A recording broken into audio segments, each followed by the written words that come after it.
everyone! Hello students and welcome again to my channel. This is Teacher Eman.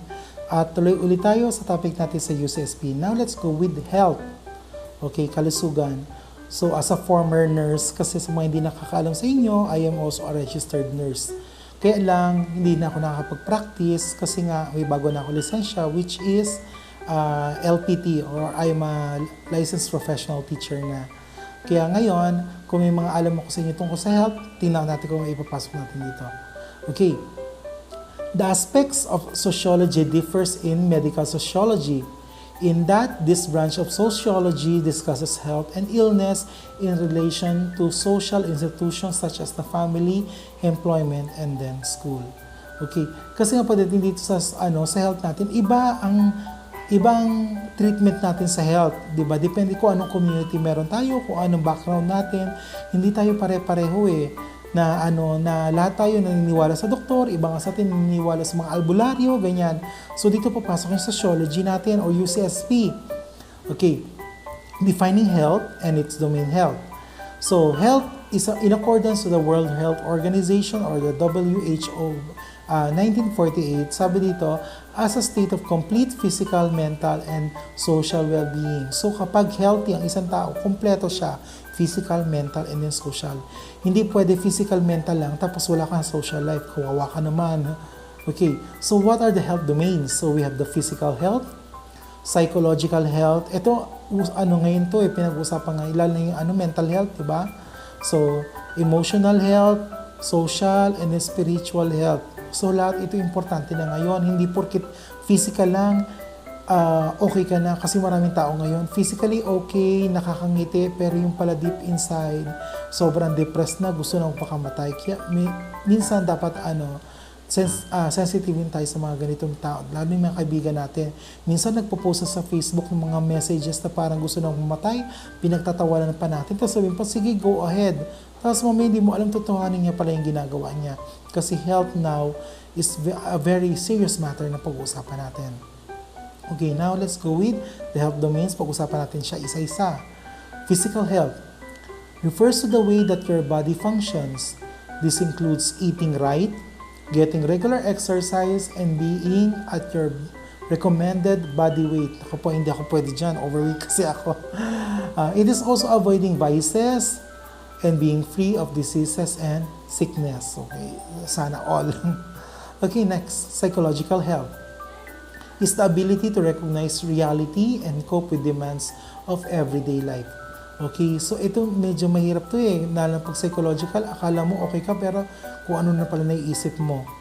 Okay, tapik-tapikin yung mga kasama nyo kung medyo lagi nang tulala. Okay, next, emotional health. Naku po, ang dami kong mga estudyante may problema dito.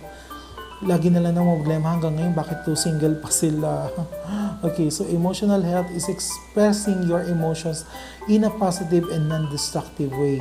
Okay, so ang daming way para maging masaya. Sabi nga sa amin sa nursing,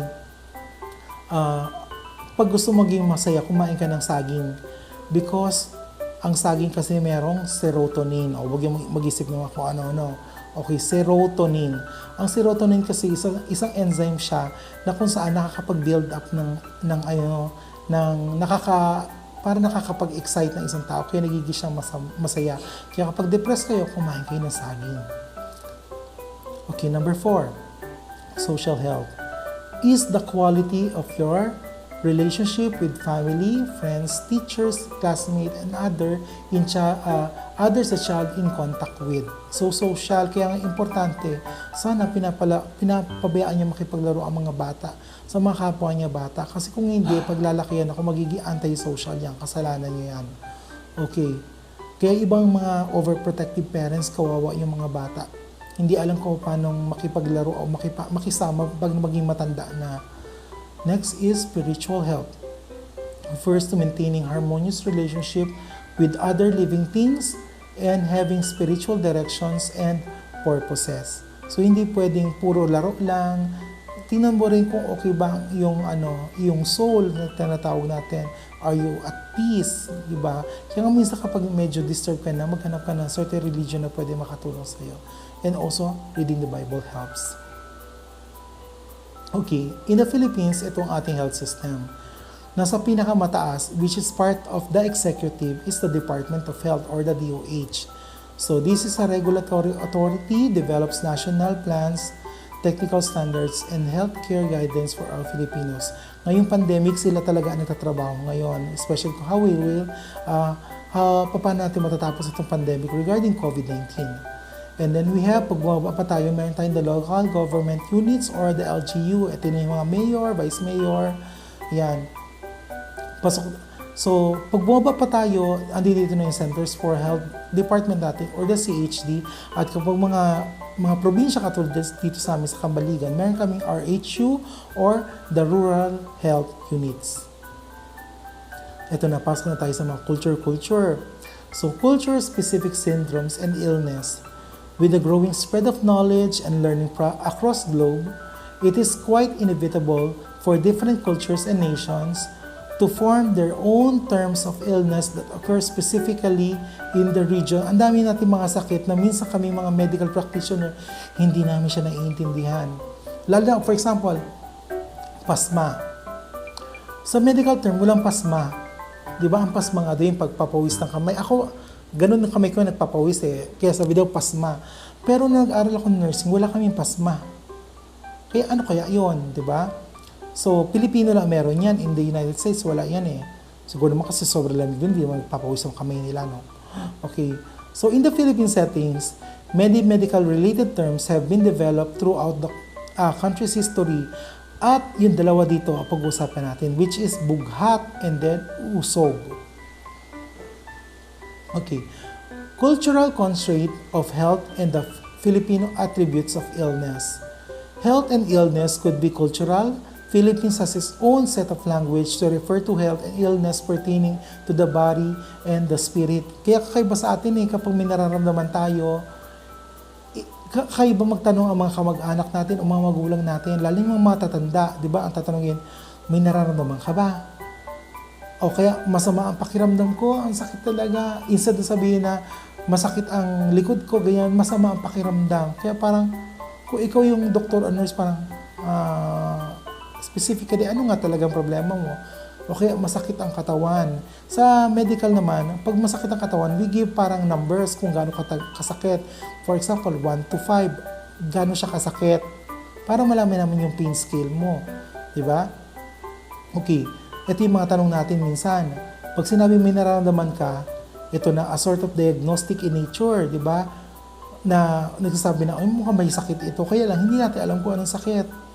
Pag masama pakiramdam about something bad is happening in my body, alam mo may problema ka kasi nga masama, 'di ba?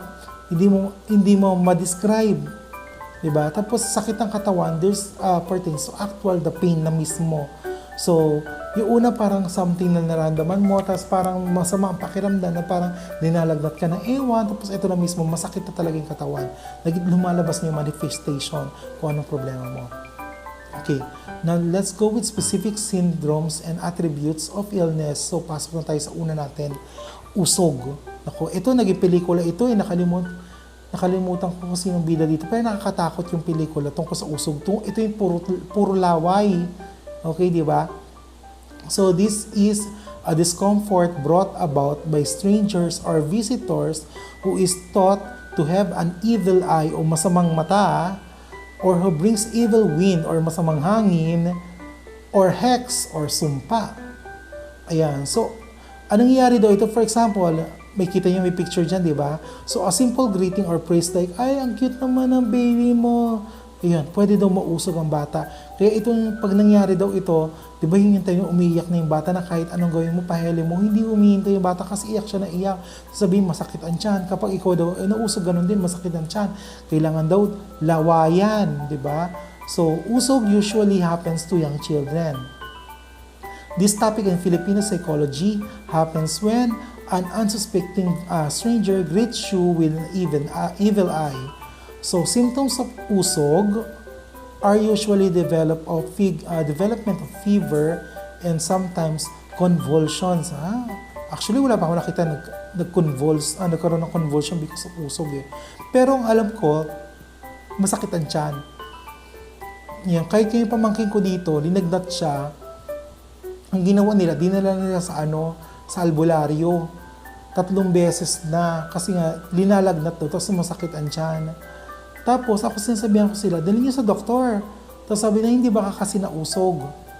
Tapos yung dinala nila sa doktor, pag-check nila, ayun, dengue.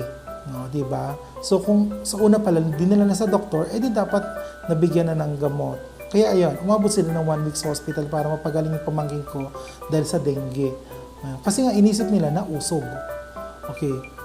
So, usog have been given theories as to why it happens to children. So, according to Fadul, in 1998, usog is a cause by a distress in the child when a visitor in his house or her home. Kaya mahirap talaga intindihin kasi ano yun part ng kultura ng mga Pilipino yan, usog na yan di ba? Minsan, pagbabatihan mo isang baby, di ba, lagi sasabihin ng mga magulang, puwera usog. Okay. The theory states that the stranger inside the child's house may cause distress and fear within the child. So, anong nangyari pala dito, di ba? Based on Fadul's theory, dahil siguro pag may ibang tao sa bata at bahay at hindi kilala ng bata, nagkakaroon ng parang problema o anxiety, sabihin natin, or distress na or fear, natatakot siya kasi nga may bagong tao na hindi niya kilala. Kaya siguro siya parang nagkakasakit. Parang psychological problem. Okay. So thus, the child is overpowered or nauusog by the stranger and may feel afraid or get sick. So ayun na nga yun, di ba? Psychological na yung sickness niya. So, ano ang pangontra ng usog? Sabi dyan, by saying, puwera usog. Tapos, yung thumb, didilaan daw. Tapos, apply sa live na may thumb. Hindi kasi ako Catholic, kaya I don't practice this. Ayun, pero nakikita ko siya sa mga iba't ibang mga katupay ko. So, pagkatapos doon, dilaan mo doon ang thumb mo, tapos mag-trace ka ng cross sa forehead daw ng baby at saka sa abdomen. Okay. Pero hindi ko sinasabing mali siya. Okay, now let's go with number 2. The second one is bughat. This is a Ilocano term. Tapos in Tagalog pala, this is called binat. Ito yung mga karamihan nakikita natin ng mga issues natin sa mga buntis. Diba? So, what is bughat or binat? This refers to an ailment, specifically headache, chills, body pains, or body malaise, so dizziness, muscle weakness, and some blindness. Hala, nakakabulag pala to. So, a mother expected after giving birth or suffered abortion, basta lumabas sa kanyang bata, ayun na siya. Pwede siya mabinat. Kaya yung iba nga, di ba, pag sinasabing, pag nanganak, dapat huwag daw gagalaw, bed rest lang, kasi baka daw mabinat. Okay, ako hindi ko talaga siya naiintindihan. Narinig ko siya, pero hindi ko alam kung ano siya. Akala ko noon, magbe-bleeding lang. Kasi ayun talaga reason, kaya hindi masyadong pinapalakad ang mga mothers kapag bago panganak, kasi baka mag-cause ulit ng bleeding, especially kapag nagkaroon ka ng episiotomy, kung saan yung external sexual reproduction ng babae gugupitin para mas lumaki yung labasan ng baby. So dahil ginupit siya, tumabas na yung baby, kailangan siyang gawa ng episiotomy or tatayin siya. So dahil doon, yun masakit yun. Kaya pag maglakad yung mga bago nanganak, lalo yung mga normal delivery, masakit yung kapag nagkaroon ka ng episiotomy. Kaya talagang sinasabi namin, huwag masyadong gumalaw kasi ang sakit doon. Baka mapunit uli. Diba? So yun na pero yung binat, hindi ko siya alam kung ano mangyayari. So ngayon, ito pala yun, di ba? So, in binat or bughat, so forbidden activities includes going up and down the stairs, so opening one's legs or crossing them Indian style. Mag-Indian style ka pa, my goodness, may episiotomy ka nga, hindi punit, di ba? So, ito naman, wow, eating coconut. Tapos taking a bath immediately, wag daw maliligo agad. Kaya, yung nag-duty ako noon sa Marbella, my goodness, mga nanay doon, hindi pa naliligo. Kaya ginagawa namin, binapaliguan namin sila, pero sponge bath lang. Kasi nga, syempre hindi kaya tumayo, di ba? At saka doon, my goodness, ang pasyente, isang ward, parang halos 100 na yata, tapos ilan lang yung CR. Tingnan mo kung makaligo ka doon, di ba? Okay, now let's continue. So, systems of diagnosis, preventions, and healing. Medicine in the world is very vast in its scope, so napakarami niya. So there are many illnesses being discovered and researched by different scientists, and with this, many forms of healing and treatment have also been formed. Ayan nga, di ba? Kaya ang dami ito palang COVID-19, ang dami ng style, ang dami ng technique na iniisip nila pa paano natin gagawin. Di ba meron nga doon yung maglalagay ka doon ng tubig, tapos mag-i-inhale ka na may asin. Di ba? Tapos yung iba naman, okay na daw ang magpa-araw daw.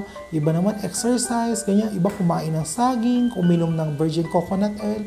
Kasi nga, dahil may mga bago tayong sakit, like for example, this COVID-19. Although may coronavirus na noon, pero iba kasi itong COVID-19.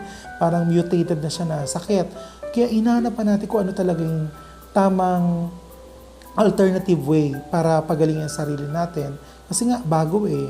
'Di ba? Kasi kung may mga sakit tayo, meron tayong mga alternative or parang natural way para mapagaling. For example, may ubot sipon ka, 'di ba? Di uminom ka ng, sasabihin nila, uminom ka ng calamansi juice. O kaya, uminom ka ng lemon juice, ganyan. Okay, iba nga, just chicken soup. Di ba, makakatulong na daw yun. Kasi nga, ang dami natin mga natural way. So, dito rin sa medicine, although, sa medicine naman, we're talking about mostly mga medicines na talaga. Or kaya ibang mga medical procedures na pwedeng gawin sa isang pasyente. Okay. So, punta na tayo sa iba't ibang mga treatments na meron tayo. Of course, number one, ito lang sasabi ko sa inyo. We have the traditional medicine and the healing treatment. The sum total of the knowledge, the skills, practices based on the theories, beliefs, and experiences indigenous to different cultures, whether explicable or not, used in the maintenance of health as well as in the prevention, diagnosis, improvement, or treatment of physical and mental illness. Most cases of countries who use traditional healing can be found in some parts of Asia, kasama tayo dyan, and also in Africa. Kaya kung titignan mo, ano mga examples ng traditional healing? Ito na. In China, uso to, kahit sa Pilipinas meron din. Punta ka ng Binondo, pwede ka magpaganito acupuncture. Tapos kung ayaw mo bumili ng gamot kasi mahal-mahal, you can go with herbal medicine. And then, yung iba naman, kapag may mga kilala kang Chinese friends na marami mga alam sa medicine, ayan, you can also use Chinese medicine. And also, mga rubs, yung mga pinupunas, basta mga lalagay-lagay sa katawan natin. Lalo na sa amin noon, yung nurse ako sa isang school, sumasakit ulo estudyante, napakalaking tulong talaga ng efficacent oil. Ang dami pala niya napapagaling ng mga bata. Okay, now let's go with Western medicine. Is the modern day practice of the medical world and are typically referred to as the medical science. Western medicine and treatment is usually done by a doctor, a nurse, and other conventional healthcare providers. So, ang daming yan. Ang dami talaga. When you go to a hospital, hindi lang doktor at nurse na makikita mo. Napakarami namin mga empleyado doon na iba't ibang trabaho. At lahat sila coordinated sa isa't isa. Hindi talaga siya nabubuhay pag wala yung isa. Okay, there are practices and methods of Western medical and scientific teachings and traditions. So, ayan. So, one type of medical intervention is surgery. So, ito yun. This is a well-known forefront or Western medicine. Ayun, by the way, nung nag-nursing ako at naging trabaho ko dati sa ospital, ay yung surgery nurse. Kaya pag nasa OPD ako, nasa surgery department ako, pag nasa OR ako, OR surgery pa rin ako. Kasi ewan ko, parang nasanay ako ng mga binubuksan ng mga katawan ng tao, kaya nagtatahi. Kaya enjoy ako yung Pag summer, sumasali ako sa mga operation, libreng tuli, ayan. So, yan, nakita ko na lahat. Gaano kalaki at gaano kalaki, gaano kalaki at gaano kataba, gaano kataba at gaano kahaba.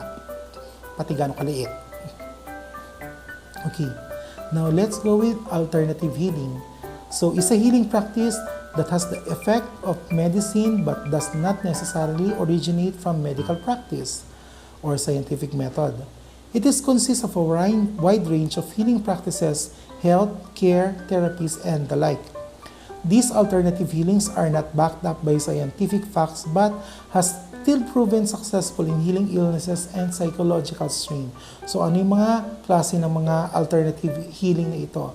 So yan, so Christian faith healing, magtiwala ka lang sa pananampalataya mo, gagaling ka. Andiyan din traditional Chinese medicine. Although ando doon na rin siya kanina sa traditional, part pa rin siya dito sa alternative natin. Tapos meron din naturopathy, yung mga gumagamit na ng mga natural mga herbs, mga plants, kung saan-saan. And then meron tayong homeopathy, and then mga chiropractors na kung saan pinapaputok-putok yung mga buto-buto natin. O kaya yung mga joints natin. Okay. O, dagdag ko ito, kasi ito, lalo na dito sa amin sa Bicol, lalo yung paniniwala ng mama ko, is itong hilot, malaking tulong ito. Okay, so anong hilot? So hilot is a word from the Tagalog dialect meaning massage or rubbing, or touch with smoothing strokes. Touch is the modality of hilot. Initially, one might think it is simply a massage, but hilot is more. Hindi talaga siya pareho ng pagpumunta ka sa massage parlor, yun na, hindi siya hilot. Kaya nga iba talaga tinatawag natin natural hilot. So, hilot is energy manipulation. Hilot as a remedy still remains its esteemed and recognized place in the hierarchical of non-invasive traditional healing methods. Kasi nga, parang nagpo-push lang siya, parang hinahanap, sabi nga sa mga Chinese, na mga qi, o yan, hinahanap yan. Kasi nga, may parang yung flow of energy, pinapaikot-ikot sa katawan natin. Kaya, nalalaman natin yan. Hindi ibig sabihin pa basta paghilot, may pilay. Diba? Pero sa amin kasi, kapag may pilay ka, minsan lalagdating ka, inuubo ka, tapos nagawa na lahat, pumunta ka na sa ospital. Ito, based on my experience na, pumunta ka na sa ospital, wala sila makitang sakit. Pero hindi nawawala yung ubo mo at lagnat. Tapos minsan, sa manghihilot na nakakatanggal. Parang, anong meron, di ba? Sa amin nga sa Bicol, we call that here lapo. Yeah, kaya mga Bicolano, kaya alam niyo yan, pag lapo, nalapo ang isang bata, kahit anong dala nyo sa ospital, hindi siya gagaling kasi nga lapo. Tapos magugulat na lang kayo. Pagdating sa manghihilot, may special oil siya na gagamitan. Tapos imamassage ang katawan mo. Tapos mamaya, wala na. Tapos basta siguro doon lang, huwag maliligo yung tao next day para maging effective siya. Diba? Galing, no? Okay. How hilot works. The main purpose of hilot is to heal by restoring harmony and balance within one's body. Traditionally, ang manghihilot or albularyo, ayan, kasi kahit dito sa amin yung mga manghihilot, pwede yung gumawa ng tawas kapag may nangyari sa'yo. Kasi sa akin nangyari yan dati, umuubo ko, nilagnat, nahilo, tapos tinawas ako, hala, mayroon doon multong sumusunod sa akin. Oh, bongga na. Okay, so itong mga albularyo na to, they uses coconut oil and banana leaves while muttering orations. O yan, may orations, di ba? So, healers would look for the imbalanced area of the body that causing the discomfort and illness of the patient. A good healer knows what exactly to press their skilled fingers on. O, di ba? Ang galing eh. So, what are the benefits of a hilot? Hilot's primary purpose is to restore a person's physical, emotional, and even mental health. Parents often seek a manghihilot for a common illness experienced by their children like colds, cough, and fever. Yan ang nangyari sa akin before. But hilot is also administered to heal sprains, ayun ang yung pilay na sasabi ko sa inyo, torn ligaments, displaced bones, or even misaligned muscles. And so, laki talagang tulong, di ba? So, at the same time, a hilot treatment can also be administered to relax muscle, reduce muscle pains, and relieve stress. Some mothers also undergo hilot not only during pregnancy, but also during their prenatal and postnatal period, especially kung yung bata ay suhi. Ibig sabihin, instead na yung bata pa ganon, o kaya yung ulo nasa taas, o kaya pa ganon, ginagawa nila, pupunta sila sa manghihilot para bumaliktad yung bata at yung ulo dapat nasa baba. Kasi mahirap na mga na yung paa ang unang lalabas na ikudes. Okay, last. Health as a human right. Okay, sorry for that. Pause na ako, no? So, the World Health Organization Constitution enshrines the highest attainable standard of health as a fundamental right of every human being. The health of majority of the world's population is still an impending issue that needs to be solved. So, problema pa rin yan, pero huwag kayong mag-alala. May ginagawa naman ang gobyerno natin tungkol sa ating kalusugan. Thank you for watching my video. So, if you like my video, please give it a thumbs up. And then if you are new to my channel, please subscribe to my channel and also hit the notification bell. And I will see you again on my next video.